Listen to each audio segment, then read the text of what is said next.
दर्शकों नमस्कार। Desk news में आपका स्वागत है। प्रस्तुत हैं आज के मुख्य समाचार।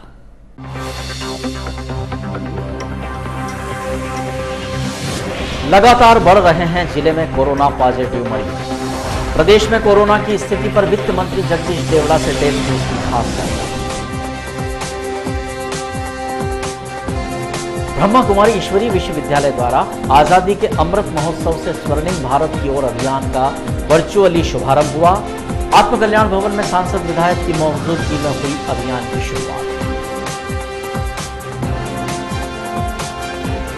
सावधान, मास्क नहीं लगाया तो रेलवे स्टेशन पर बनेगा 500 रुपए का चालान। और अभिनंदन नगर क्षेत्र स्थित देवनारायण मंदिर में चोरी की वारदात।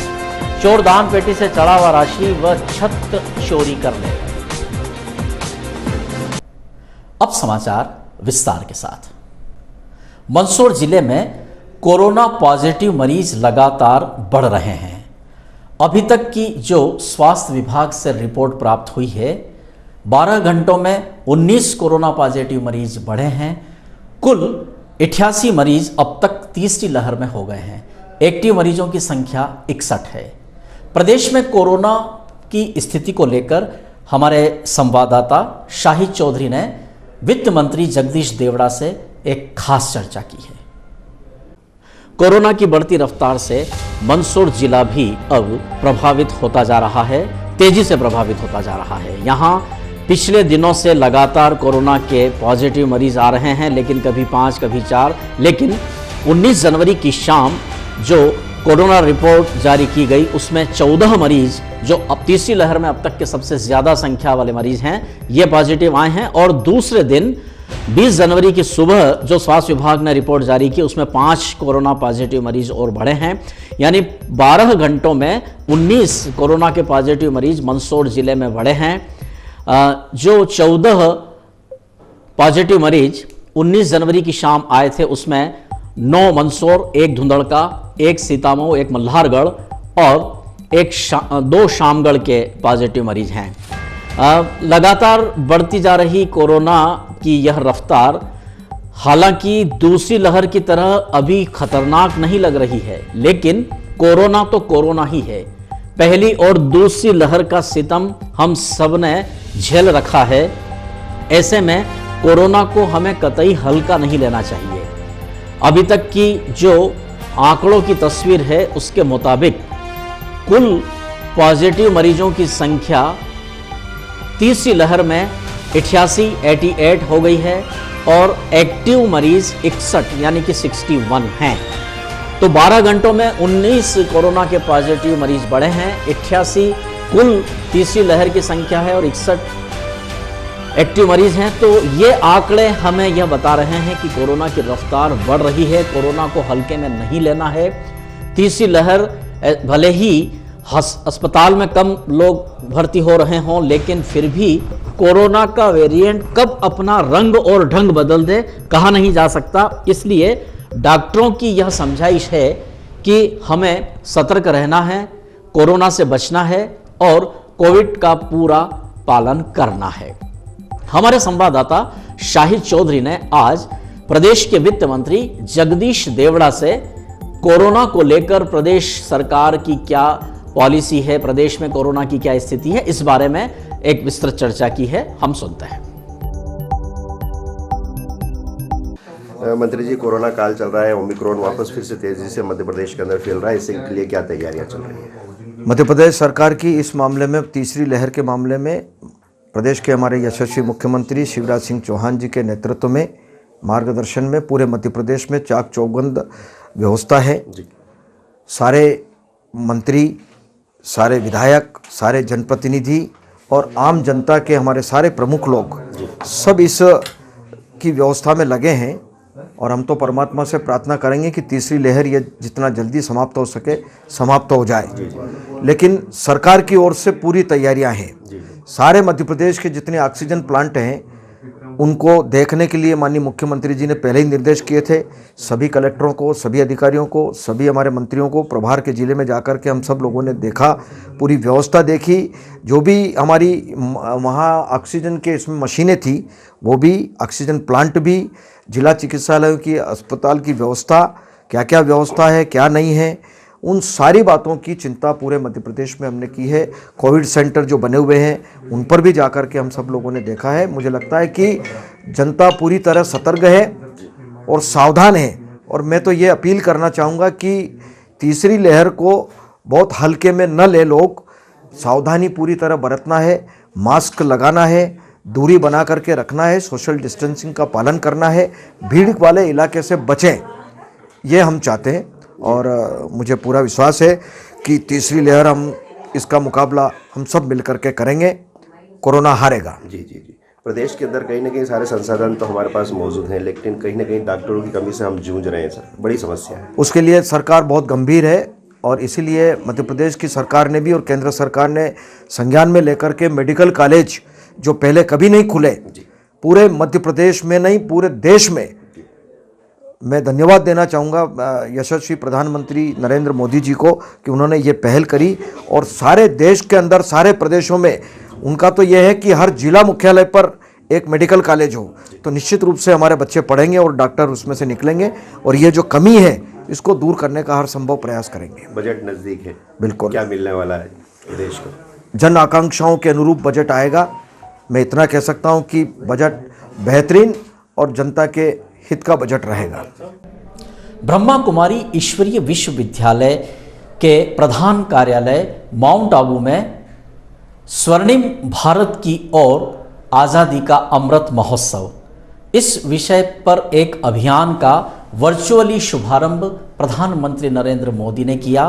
मंदसौर आत्म कल्याण भवन में इस कार्यक्रम का सीधा प्रसारण किया गया और अभियान की स्थानीय स्तर पर शुरुआत के इस प्रसंग पर सांसद सुधीर गुप्ता और विधायक यशपाल सिंह सिसोदिया भी सम्मिलित हुए।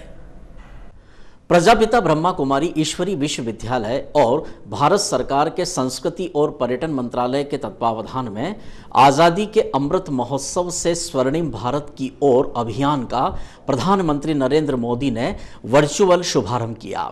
इस समारोह का सीधा प्रसारण मंदसौर स्थित आत्म कल्याण भवन पर भी किया गया। समारोह में आयोजित क्षेत्र के सांसद सुधीर गुप्ता, वरिष्ठ विधायक यशपाल सिंह सिसोदिया भी उपस्थित थे। इस अवसर पर red cross chairman Pritesh Chawla, IMA के अध्यक्ष doctor Govind Chhaparwal, red cross के vice chairman Sanjay Porwal, treasurer Rahul Soni, वरिष्ठ पत्रकार डॉक्टर घनश्याम बटवाल, नरेंद्र अग्रवाल भी विशेष तौर पर मौजूद थे। समारोह को ब्रह्मा कुमारी उषा दीदी ने वीडियो के माध्यम से संबोधित किया। समारोह को संबोधित करते हुए सांसद सुधीर गुप्ता ने कहा कि भारत की सांस्कृतिक विरासत को संभालने में ब्रह्मा कुमारी ईश्वरी विश्वविद्यालय का अहम योगदान है। विधायक यशपाल सिंह सिसोदिया ने कहा कि किसी भी कार्य को पवित्र मन से जन जन तक पहुंचाने का काम किया जाता है तो वह अभियान बन जाता है और निश्चित रूप से ब्रह्मा कुमारी ईश्वरी विश्वविद्यालय जो कार्य कर रहा है वह किसी अभियान से कम नहीं। यहाँ समारोह को आईएमए के अध्यक्ष डॉक्टर गोविंद छापरवाल, वरिष्ठ पत्रकार डॉक्टर घनश्याम बटवाल ने भी संबोधित किया। कार्यक्रम की रूपरेखा ब्रह्मा कुमारी हेमलता दीदी ने प्रस्तुत की। यहाँ बताया गया है कि भारतवर्ष में चलने वाले इस अभियान में संस्थान द्वारा मेरा भारत, स्वस्थ भारत, आत्मनिर्भर, किसान, महिलाएं, ध्वजवाहक, शांति की शक्ति, युवा बस यात्रा आदि विरासत स्थलों को इस तरह के ये प्रकल्प संचालित किए जाएंगे। कार्यक्रम का आभार श्यामा दीदी ने व्यक्त किया।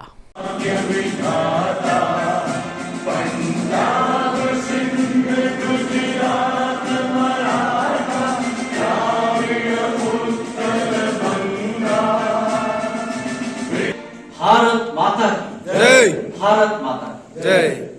उन्होंने उतना घुटना नहीं टेक दिया था कि वो गुलाम हो गई और इसीलिए उनके हस्ताक्षर की भी एक आवश्यकता लगी थी। इसलिए मैं कई बार मानकर चलता हूँ कि हम गुलाम रहे ही नहीं, हम लड़ते रहे। ये दुनिया की एकमात्र ऐसी जाति है जो विश्व कल्याण के लिए अपना एक संघर्ष लगातार चलायमान रहती है। ये अपने अंदर से आध्यात्मिकता खोजती है। मैं जिस दिव्य स्थान पर यहाँ उपस्थित हूँ, प्रजापति ब्रह्म कुमारी ईश्वरी विश्वविद्यालय से, मेरे जीवन में जिन जिन संस्थाओं से जुड़ाव रहा है उसमें एक ब्रह्म कुमारी ईश्वरीय विश्वविद्यालय भी है। है और उस शिक्षित व्यक्ति का संस्कार, अनुशासन, उसकी समाज के प्रति, देश के प्रति, अपने कार्यों के प्रति कटिबद्धता और प्रतिबद्धता, ये सब उसी के इर्द गिर्द, उसी से जुड़ी हुई है। सभ्य समाज की रचना और सभ्य समाज का में पलना बढ़ना, ये यदि रहेंगे तो संस्कार भी रहेंगे, संस्कृति भी रहेगी। और 75वीं वर्षगांठ आजादी के अमृत महोत्सव के नाम की हमारा सौभाग्य है। और देश के यशस्वी प्रधानमंत्री श्री नरेंद्र मोदी जी ने ये आजादी का 75 वर्ष, इसमें जिस तरह से सामाजिक संगठनों को, स्वयंसेवी संगठनों को, अधिकारियों को, जनप्रतिनिधियों को जिस प्रकार से जोड़ा है, मैंने राजनीति के क्षेत्र में कभी भी आयकर अधिकारियों को सरकार की किसी योजना का कार्यक्रम करते नहीं देखा। लेकिन आजादी के अमृत महोत्सव में आयकर विभाग के, इनकम टैक्स के अधिकारी भी यदि प्लांटेशन कर रहे हैं नया खेड़ा निपनिया गांव में, और आजादी के अमृत महोत्सव का बैनर हाथ में लेकर के, और सावधान, अगर रेलवे स्टेशन पर आप बगैर मास्क लगाए जा रहे हैं तो 500 रुपए का बनेगा आपका चालान। देखिए यह खबर। दर्शकों सावधान रहें, रेलवे स्टेशन पर यदि आप बगैर मास्क लगाए चले गए तो आप पर 500 रुपए तक का जुर्माना किया जा सकता है। आज रेलवे पुलिस द्वारा मंदसौर रेलवे स्टेशन के प्लेटफॉर्म पर जो बगैर मास्क लगाए लोग थे उन पर चालानी कार्रवाई की गई है और 500 रुपए तक का चालान रेलवे द्वारा बनाया जा रहा है। रेलवे स्टेशन, बस स्टैंड और सार्वजनिक स्थानों पर सख्त नियम है कि हमें बगैर मास्क लगाए नहीं जाना है, सोशल डिस्टेंसिंग का भी पालन करना है, लेकिन फिर भी लोग हैं कि मानते नहीं, चाहे रेलवे स्टेशन हो, चाहे बस स्टैंड हो, चाहे अन्य कोई सार्वजनिक स्थान, बगैर मास्क लगाए चले जाते हैं और फिर उन्हें कार्यवाही की जद में आकर जलील होना पड़ता है। आमतौर पर चौराहों पर और रास्तों पर तो नगर पालिका या यातायात अमला 100 रुपये का ही चालान बना रहा है, लेकिन रेलवे स्टेशन पर यदि आपने भूल से मास्क नहीं लगाया है तो बहुत महंगा पड़ेगा, 500 रुपये का चालान बनाया जाएगा। ये दृश्य कवरेज किए हैं हमारे संवाददाता रमेश चौहान ने और रेलवे पुलिस से इस बारे में और जानकारी ली है। इन लोगों को जो भी बिना मास्क के हैं इनको बताया जा रहा है कि आप लोग मास्क लगा के रहिएगा और जब भी ट्रेन में सफ़र करते हैं अपने साथ में सैनिटाइज रखिएगा, है ना। और बिना मास्क जो यात्रा करता है उस पर जुर्माना वसूला जाएगा, है ना। यदि कोई मास्क नहीं लगाता तो सर क्या? जो मास्क नहीं लगाता है उसका जुर्माना है ना। कितने का जुर्माना है? वो जुर्माना डिस्प्ले पे चल रहा है, 500 रुपये तक का जुर्माना है उसमें ना। जी जी, अभी आपने समझाइश भी दी है सर? जी जी, बताया है इनको कि जो भी मास्क नहीं लगाए हैं वो मास्क लगा के रखें, और क्योंकि आगे भी कहीं चेकिंग होगा तो फिर पकड़ा जाएगा तो जुर्माना वसूला जाएगा, है ना। अभिनंदन नगर स्थित टिगरिया पंचायत क्षेत्र में देवनारायण मंदिर में बीती रात चोरी की वारदात हुई। चोर छत्र और दान पेटी से चढ़ा हुआ राशि चोरी कर ले गए। ठंड के दिनों में चोरी की वारदातें बढ़ जाती हैं। मंदसौर नगर में चोर सक्रिय हैं। रात के अंधेरे में हमें सतर्क रहने की जरूरत है। अभिनंदन नगर क्षेत्र स्थित देवनारायण मंदिर जो कि टिगरिया पंचायत में है, यहां बीती रात चोरी की वारदात हो गई। चोरों ने दान पेटी तोड़कर उसमें जो भी दान राशि थी वह चोरी कर ली है। हर नाग पंचमी पर यहां दान पेटी खोली जाती है और तकरीबन 15 से 20 हज़ार रुपये दान राशि इसमें आती हैं, तो लगभग इतनी ही राशि की चोरी होने की आशंका है। साथ ही मंदिर से छत्र भी चोरों ने चुरा लिया। हमारे संवाददाता रमेश चौहान ने यह जानकारी लेते हुए यह वारदात की घटना का कवरेज किया है। मोहनलाल जी माली साहब ने बताया है कि यहाँ पे चोरी हो गई, फ़ोन आया था उनका और हम यहाँ सब आए हैं। लगभग यहाँ 50 एक जने सब एकत्रित हैं अपने कॉलोनी वाले, और यहाँ आके हमको ये ऐसा पता लगा कि छत्र चोरी हो गए हैं। लगभग 12 छत्र थे और दान पेटी थी जिसमें 15-20 हज़ार रुपये रखे हुए थे, वो भी चोरी हो गए हैं। तो यहाँ पे दान पेटी नागपंचमी के में खुलती है साल में एक बार, तो करीब इतनी राशि चोरी हो गई और ताले टूट गए हैं, मेन गेट के ताले तोड़ के चोर अंदर घुसे हैं। सभी जिसने भी चोरी की है पुलिस प्रशासन को उसके विरुद्ध ठोस से ठोस कार्रवाई करना चाहिए और अपने केंद्र और इस तरह धार्मिक स्थान पे चोरी होना बहुत ही दुखदायी बात है। हम सब से कि चोरों को अतिशीघ्र पकड़ा जाए। इस वाले सिटी कोतवाली से भी अपने बीच में आ चुके हैं, वो भी मुआवजा कर रहे हैं, देख रहे हैं, पूरा निरीक्षण कर रहे हैं, देख रहे हैं कि क्या क्या चोरी हुआ और क्या क्या है, सब सर्वे हो रहा है।